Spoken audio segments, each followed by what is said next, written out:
Paddy, it's Landon here. I just thought I would jump on and explain a commonly asked question. There goes Indy the dog off to sniff something or bark at something, but I answer a common question about how an RCD works. So, and how an RCD works in a caravan, to be more specific.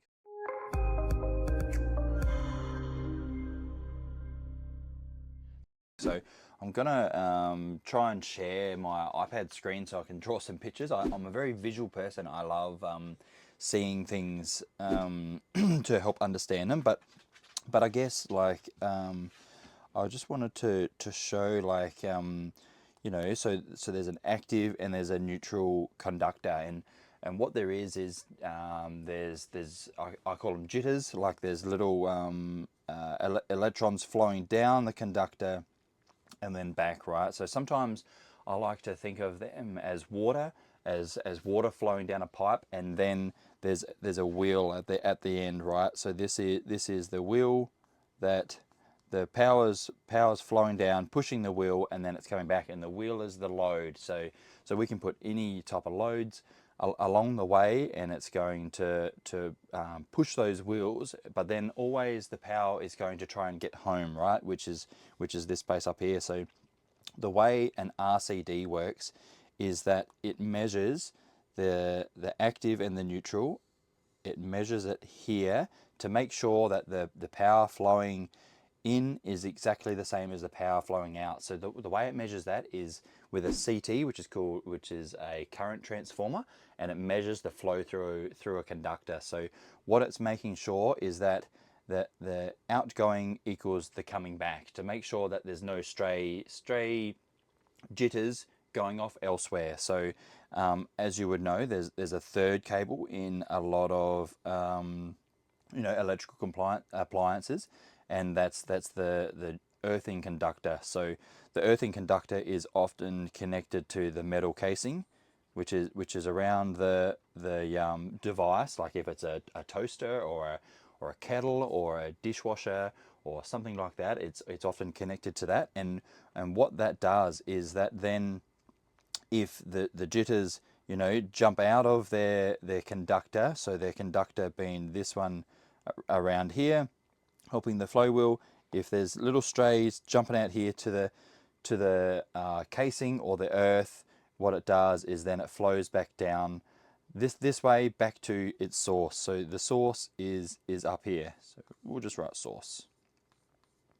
So that can be the switchboard, or if you want to look at it further, it's the transformer on the pole outside of the house. So that is how an RCD works.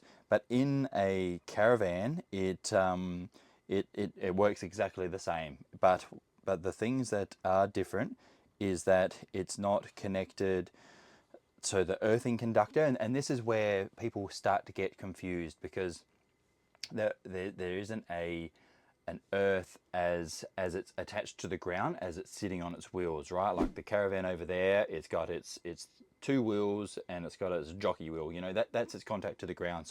So but that isn't where the jitters are trying to get back to in the case of an off-grid system. So where they're trying to get back to is its source. So in this case, it is the inverter within the off-grid system. But the importance of a system to be set up well is to have the correct return path within that system for those jitters to get back. So inside of the inverters, there is a connection between the earth and the neutral, called a neutral to earth connection, or sometimes called an MEN. And that there is inside of the inverter, and the Victron MultiPluses do this really well. They have a relay that opens and closes. So when it is in off-grid mode, it's closed, so that the neutral and the earth are tied together for that return path to be complete. And then when it is off-grid, it opens. And the reason that it opens is because the source changes. So the source is then the pole on the caravan park. Oops, if we can get this to work. Come on, you silly pen. But So then the source is going to be this one over here, the pole and the extension lead going up through and plugging in.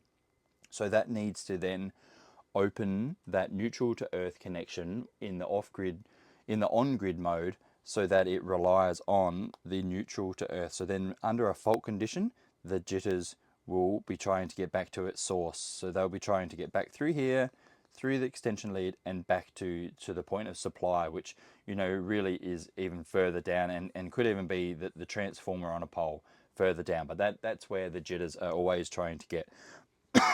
So the reason that the MultiPlus has this neutral to earth connection that opens and closes is because we cannot have a closed neutral to earth connection downstream from the source. It needs to be on the upstream side of the source, and this is, otherwise it causes nuisance tripping. It'll trip the RCD. So this one here will trip. So there's a circuit breaker in here, in this pole here.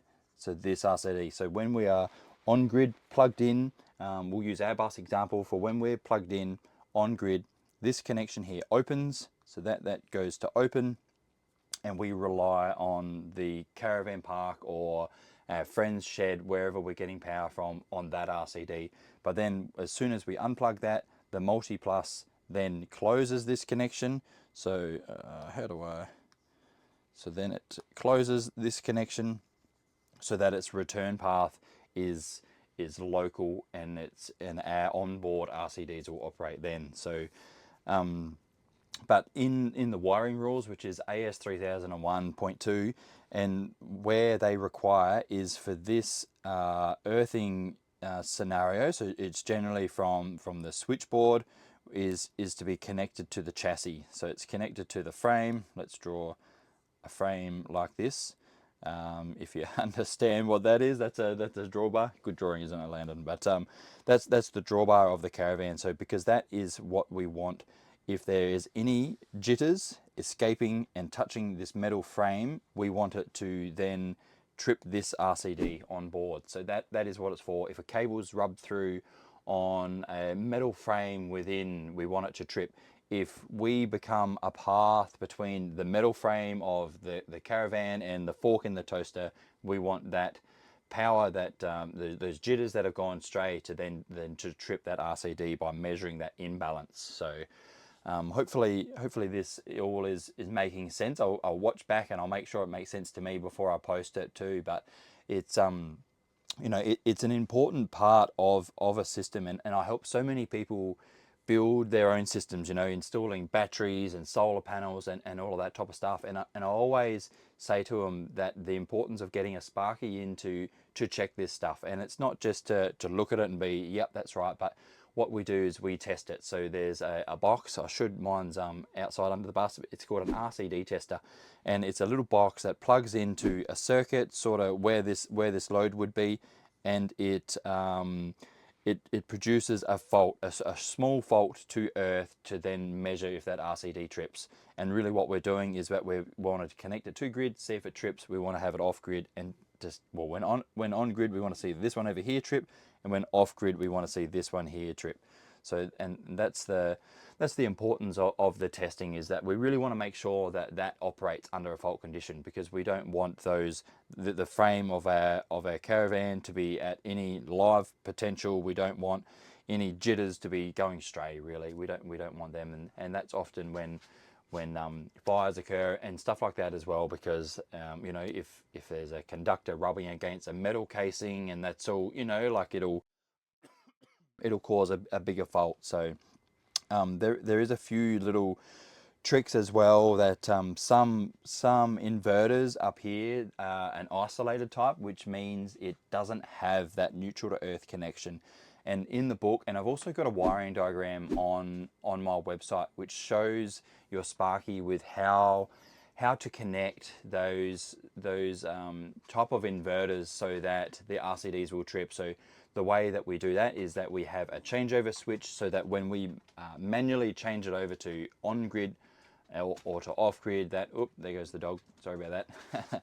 And that, but between that on-grid and off-grid, we are doing this opening and closing of that neutral to earth connection external of the device. So some devices are super smart and have that built in internally, and some devices aren't. So anyway, this has been 10 minutes of me rambling, and I'm really hoping that it makes sense. But if you have more questions about how things work in a caravan electrically or anything like that, drop them in the comments below, and I'll do my best to put on my list of diagrams to make. So anyway, good on you guys. Talk to you soon.